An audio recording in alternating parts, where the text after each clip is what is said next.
My name is Fatima. I live in the mountains, not close to any town, not close to any road. Just the mountains, the cold wind, and the sky that feels so near you think you can touch it with your hands.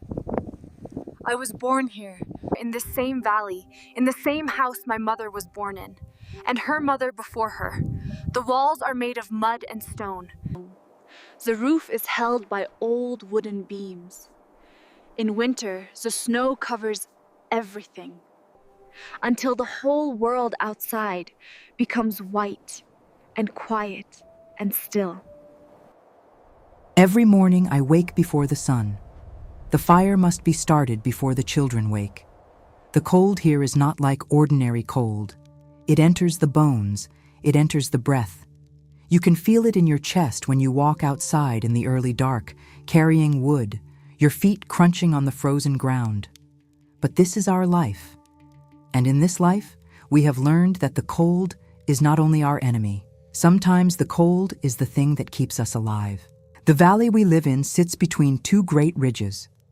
In summer, there is green, a little green, just enough.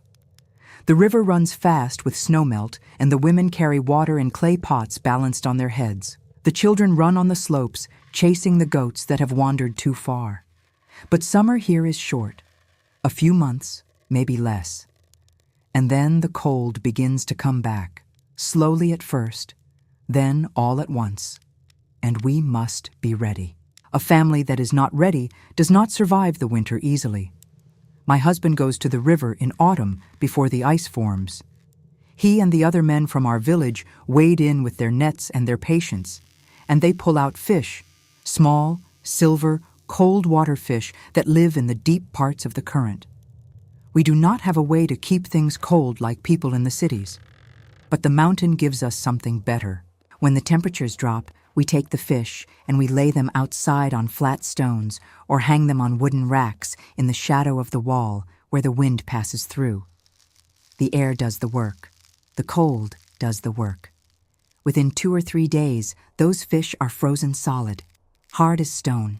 They will last through the whole winter this way, preserved by the mountain itself. This morning, I reached into the clay storage pot near the back wall of the storage room and pulled out 3 frozen fish. They were stiff and pale, wrapped in nothing, just the cold air of the room keeping them as they were. I held them in both hands for a moment. They felt heavy for their size. Good. That means they are well preserved. That means today we will eat.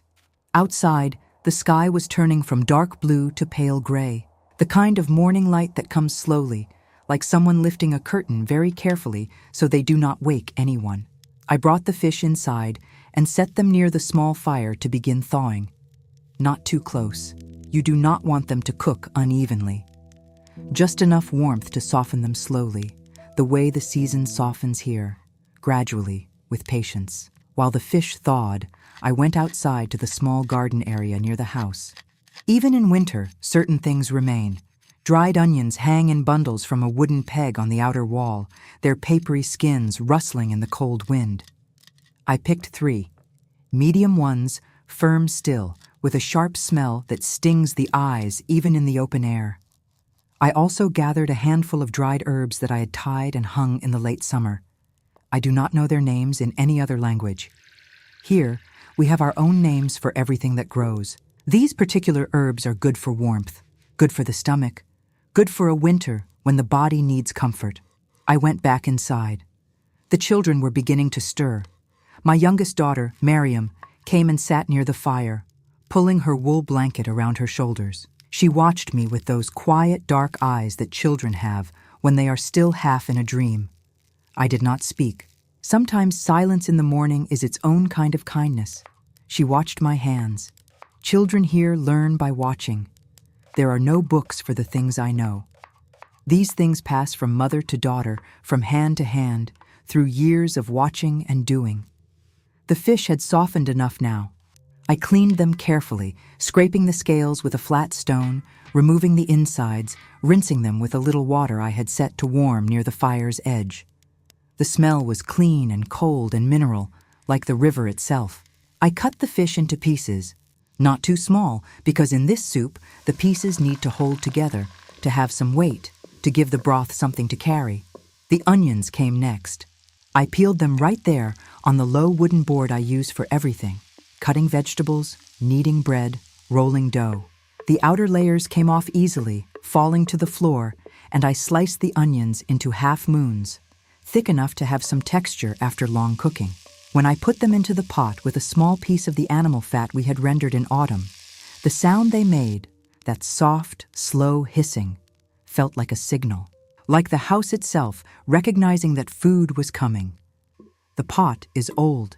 It is blackened on the outside from years of sitting over the fire. It has a small crack near the rim that we sealed long ago with a paste made from ash and clay. It does not leak. It has cooked thousands of meals. It will cook thousands more. I do not think much about it, but sometimes, when I hold it, I think about my mother's hands on the same handles. I think about how some things carry a whole life inside them without anyone knowing. The onions cooked slowly. I moved them gently with a wooden spoon, turning them in the fat until they softened and turned golden at the edges, beginning to smell sweet beneath their sharpness. This is the part that matters. The onion must be patient. If you rush it, the sweetness never comes. If you rush it, the soup will taste of nothing. When they were ready, really ready, translucent and tender and beginning to caramelize in places, I added water, cold water, from the clay vessel by the door. It hit the hot fat and onions and rose in a cloud of steam that filled the low ceiling of our room for a moment, and Mariam looked up and smiled without saying anything. Then I added the fish pieces, laying them in gently so they would not break. Then the dried herbs crumbled between my palms, releasing their dusty, ancient smell into the steam. The fire was low and steady. That is the key to this soup. It must never boil hard. It must simmer the way a stream moves in late summer, calm, continuous, unhurried. I adjusted the wood beneath the pot, pulling one piece back just slightly to soften the flame. Then I sat back on my heels and waited. Outside, the light was fully morning now. My husband came in stamping his boots, bringing a gust of cold with him that rushed across the floor. The older children were awake and moving.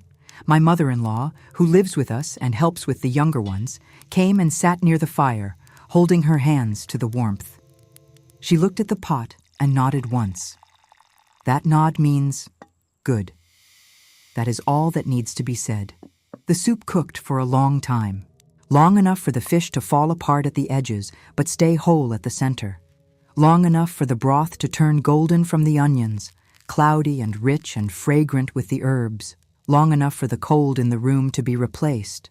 Not entirely, never entirely in winter, but softened, pushed back by heat and smell and the particular safety that food cooking creates. When it was ready, I ladled it into bowls. We do not have many bowls. Enough. Each person gets their portion. There is bread, too. Flat bread, baked on the hot stone yesterday, torn into pieces now and passed around. We eat sitting together on the floor, the fire between us and the cold outside. No one speaks much at first. That is the way of a meal that has been waited for. The first few minutes belong to the food itself. The soup is simple. It is not complicated in any way that someone from outside might admire. But it is the result of everything. Of the river that gave the fish, of the autumn that preserved them, of the onions we grew and dried ourselves, of the herbs that grew wild on the hillside, of the fire we built, of the patience we learned before we could even understand what patience was. Every bowl of food here is a small proof of survival, a small proof that another day has begun and we are in it. In the cities, people eat without thinking about where their food came from. I do not say this with judgment. I say it the way you say something that is simply true. Here, every meal is a story. Every ingredient has a journey. The fish was once alive in cold water. The onion was once a seed pressed into the earth by my own hand. The fire was built from wood carried on my back from the slope above the village. Nothing arrives without effort. Nothing is wasted. After we eat, the bowls are washed, the fire is tended, and the day continues. There are things to repair, things to carry, water to bring, children to look after.